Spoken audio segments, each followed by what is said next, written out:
Okay, so on this this video, I'm just looking at some footage of some videos that I have, old videos, not that old, maybe maybe this was a couple of years ago, and we had a trailer, but we decided to challenge ourselves to get this thing loaded in the back of a van. So unfortunately, I don't have video of me making that machine because that's not how the machine came. But I put it together, the wheels, the hydraulic motors. So I don't have video of that. I might have some pictures of. Well, you can see the machine. So, but that would have been an interesting video to create the machine, because I bought it at Harbor Freight and then I added all the wheels and everything else. So, but yeah, I hope you enjoy this. Loading the machine into the back of the van was kind of funny. So, and we didn't have to go very far. We went maybe 12 miles, under 20 miles. Through the back, actually, the roads here are pretty congested to begin with, but it wasn't that bad. We even had to stop at a gas station, and we had a couple of people ask, "What the hell was that behind the van?" So, anyways, I hope you enjoy this. So we're gonna give a little bit of credit here to Johnny Ola. He came up with this solution so that we don't lose a lot of hydraulic fluid from the tank. Because of that incline, we lose a lot of hydraulic, so we're going to try going a little lower and see what happens. Okay.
anything we can put here? Come up here? Yeah. That's good. That shit, that'll work. Yeah. Just hold this. Hold on, this is your inside door. This one I think will close all the way. Oh yeah? Maybe. No way. We'll have a little legitimacy. Boom. How you doing? We have a little Dude, if a cop pulls you over, he's probably gonna pull you over just to see what the hell this is. He ain't gonna pull nobody over. What do you think? We got it in. It worked. It worked.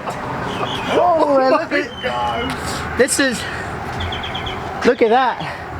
Let me give you a closer look. Ingenuity at its best, Right there, that's engineering. Check that out.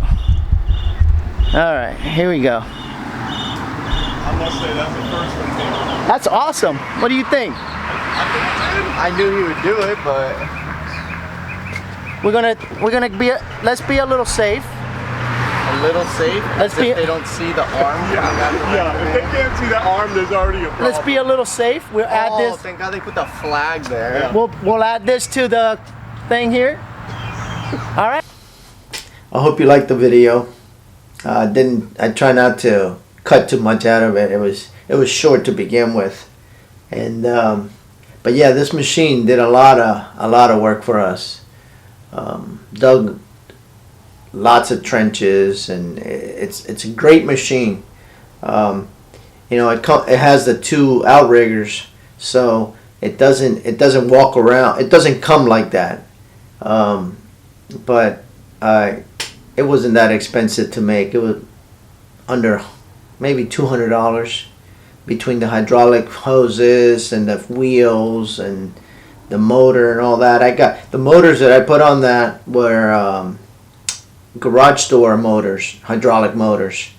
So I put those in. I bought them from a guy that had them. So, but the machine itself, even without the wheels, was did a great job. You know, does a great job. So if you're in the market for one, anyways, I don't have that machine anymore. We sold it and put it on a boat and shipped it to Haiti. They were going to do something with it, but anyways, it doesn't. You know, the machine doesn't come like that. But Harbor Freight now is selling. I bought it for $2,700, I think, but now they're selling for $32,000, which is still a good price. You cannot kill that thing. The motor, it's well powered for what it is. You know, the metal that it has it's a well powered machine. It won't break it. You know, if you it's not governed. The strength is not governed in any way. So, but it is pretty strong, really strong. So you can bet some of those parts, but you know the machine itself is, and it digs down to like 7 feet. Or something like that. So, all right. Well, I hope you enjoy the video. Like, comment, and subscribe for more.